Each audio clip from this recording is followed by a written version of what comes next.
Bonjour à tous, bienvenue sur le plateau de Cela se passe en Savoie-Mont-Blanc, une émission coproduite avec le Conseil Savoie-Mont-Blanc. Comme chaque mois, nous allons revenir sur l'actualité de nos deux départements pendant 13 minutes. Et aujourd'hui, focus sur la Haute-Savoie.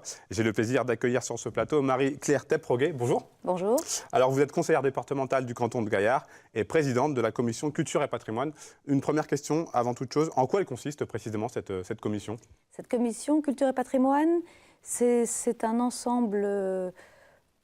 c'est pas seulement culture et patrimoine, c'est éducation, jeunesse, sport, culture et patrimoine. Concernant culture et patrimoine, donc c'est l'animation, la culture sur le territoire qui est mise en place par le département, qui a une forte politique culturelle, patrimoniale également, et tout ça lié au tourisme aussi. C'est aussi des collections importantes qui sont conservées au Conservatoire d'art et d'histoire, mais aussi dans d'autres sites du département. On va y revenir. Au début de cette émission, d'ailleurs, avec un reportage de Jean-Paul Crespi. Il s'est intéressé à la bibliothèque de l'ancien grand séminaire. 60 000 livres et périodiques datant du 15e au 21e siècle y sont entreposés. Trésor caché, patrimoine méconnu, la bibliothèque du Grand Séminaire est un témoin des soubresauts de l'histoire savoyarde. Collection encyclopédique, elle se compose d'environ 60 000 livres et périodiques. Des ouvrages religieux pour la plupart, en partie sur la religion chrétienne, l'histoire locale, Saint François de Sales et l'ordre de la Visitation, et surtout un ensemble de disciplines généralistes, comme l'histoire, la littérature, les sciences, le droit.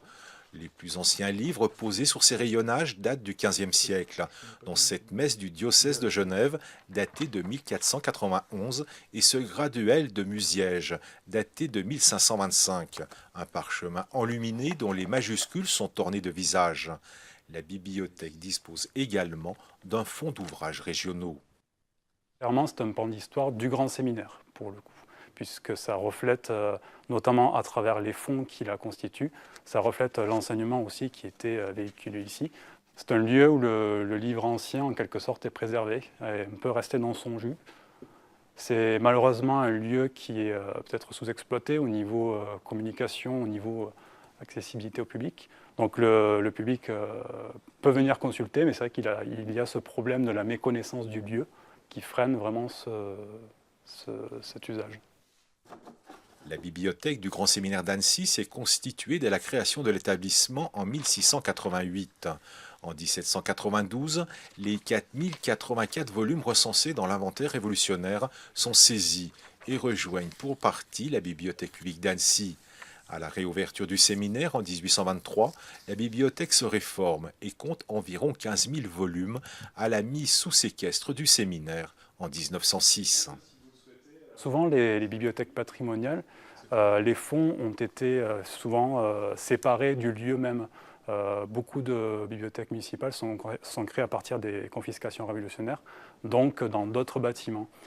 Celles-ci, du coup, les collections sont restées vraiment à l'intérieur du lieu historique.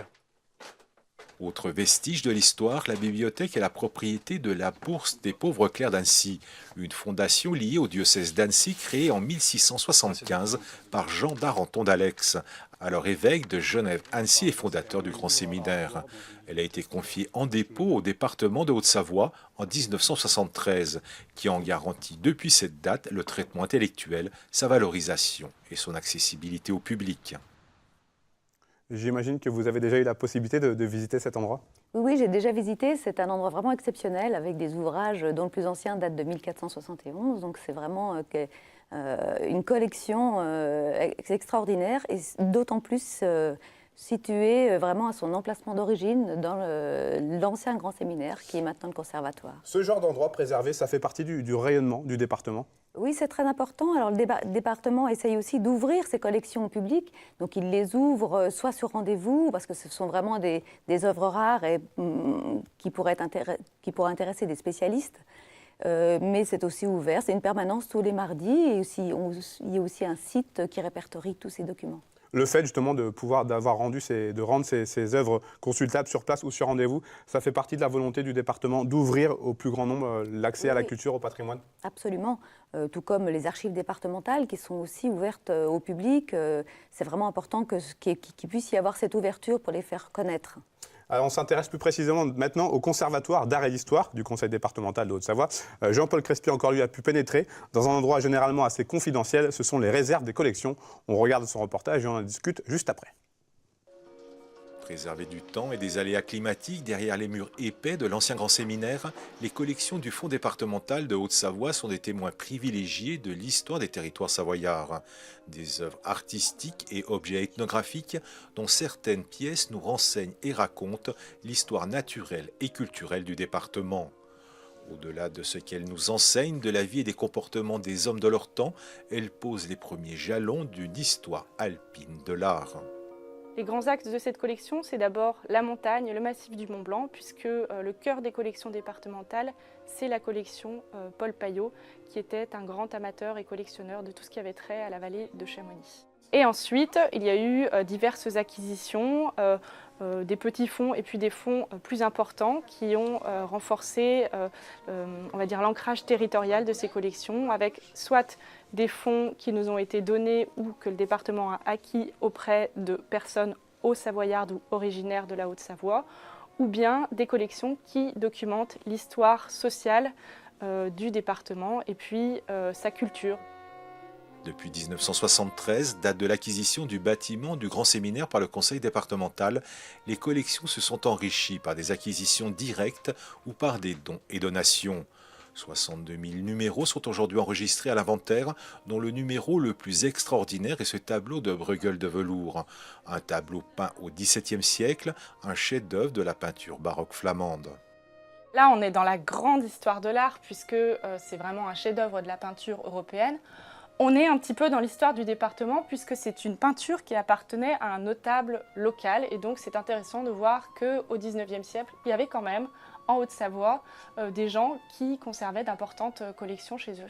La peinture de montagne, c'est à la fois les beaux-arts, c'est à la fois vraiment l'histoire de l'art, la grande histoire de l'art au sens européen du terme, mais c'est aussi l'histoire locale et l'histoire sociale, puisque l'arrivée du tourisme en Haute-Savoie, ça a vraiment une incidence sur le développement du territoire. Et donc c'est mémoriel aussi de se poser la question de la présence des Britanniques dans le massif du Mont-Blanc. Ce sont eux qui ont inventé le tourisme. Les collections du Fonds départemental offrent un voyage apaisé entre art et culture populaire et constituent un ensemble cohérent d'œuvres acquises ou déposées. Toutes témoignent de leur temps, de parcours personnels, expression de belles aventures humaines et artistiques. Elles sont maintenant préservées pour être transmises, pour être exposées et ainsi ne pas être oubliées. D'après vos informations, est-ce qu'il existe encore des trésors cachés en Haute-Savoie? Est-ce que vous arrivez à renouveler les collections? Alors, on renouvelle les collections lorsqu'on a des propositions soit de dons, soit d'achat également, et elles sont régulièrement enrichies. Donc, on a toute une équipe au niveau du département qui s'occupe de 10 personnes qui s'occupent de tous ces œuvres, ouvrages et objets d'art. Allez, on termine avec un des événements phares de l'été, le passage du Tour de France sur le plateau des Glières. C'était le 17 juillet dernier et nous y avions consacré une émission spéciale. Je vous propose de regarder quelques extraits.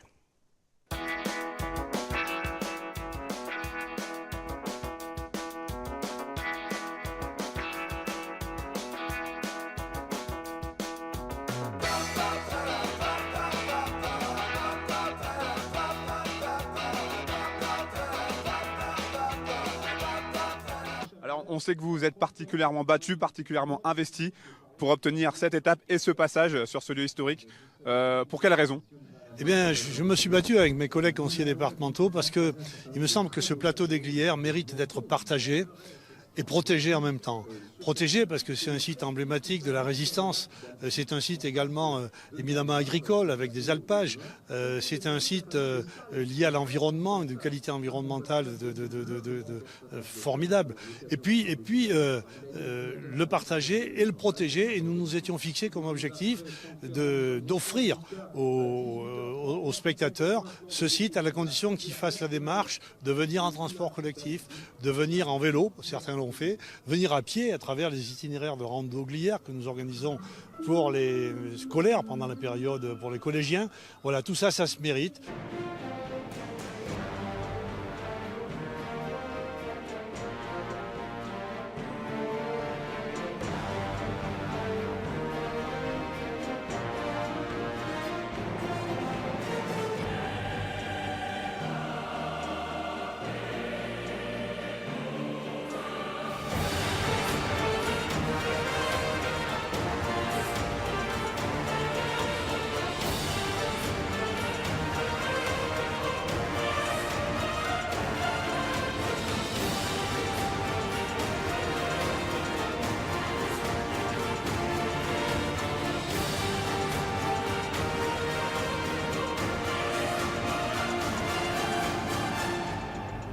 Ce plateau des Glières représente la liberté. Une liberté acquise au sang versé. Et c'est très profond pour moi et pour les Hauts-Savoyards d'origine et d'adoption. Cette liberté, eh bien, on a envie de la faire partager au plus grand nombre, aux scolaires, aux adolescents, au public, à nos visiteurs cet été. Le deuxième sujet, c'est un plateau qui est au croisement de l'environnement, le respect de l'environnement et la pratique d'une agriculture raisonnée, d'alpagiste. Et ce sont des valeurs très très fortes. C'est ça la Haute-Savoie. La Haute-Savoie, ce sont des vallées qui sont prospères, mais ce sont aussi des paysages d'altitude, une agriculture de montagne à qui on a envie de rendre hommage. Marie-Claire Tepproguet, en plus de l'aspect sportif, cette journée elle avait vraiment une véritable portée symbolique. Oui, vraiment, parce que c'est vraiment un site emblématique pour la Haute-Savoie, donc pour la liberté, pour le combat des maquisards qui s'est effectué sur ce site-là. Et on tient vraiment à respecter cette mémoire et c'est ce qui a été fait dans l'accueil du public, entre autres lors du passage du Tour de France. Vous qui étiez présente ce 17 juillet sur le plateau des Glières, qu'est-ce que vous avez ressenti ? On a réussi à jumeler un événement sportif national ou international avec quand même justement le respect de la mémoire, de l'environnement et tout a été vraiment très bien préparé par le département. Et justement, voir un événement comme celui-ci avec le plateau des Glières, un lieu patrimonial, culturel, associé à un événement de portée internationale, est-ce que vous pensez que c'est ce type d'événement qui a vocation à se reproduire ?